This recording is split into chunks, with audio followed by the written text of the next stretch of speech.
3.7 na monthly down payment, located lang sa 13 Martires, Cavite. Ito yung mga unit na nasa likod ko. Tignan natin ang kanilang model unit para magkaroon kayo ng idea pag pinagawa nila. Tara! This project is located sa Barangay de Ocampo, 13 Martires, Cavite. Ang ating unit na ito ay townhouse with a lot area of 44 square meter and floor area of 58 square meter. Kaya po, napakalaki ng space dahil ito po ay extended na ang ating harapan. Meron ng initial na bubuo ang ating parking space. Meron po tayo ditong bare turnover kaya po napakamura pa. At the same time, pre-selling po ito. Kaya kung ikaw ay hindi nagmamadaling lumipat, bagay na bagay ito para sa iyo. Ang ating unit ay merong parking area, may provision for 3 bedroom, may 2 toilet and bath, may living area, may dining area, may service area.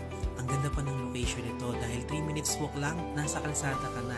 Pagpakanan, papunta na po ito ng city proper ng Tresec. Again, kung ikaw ay interested dito, you can message us habang meron pa tayong natitira sa napakasulit na mga unit natin dito.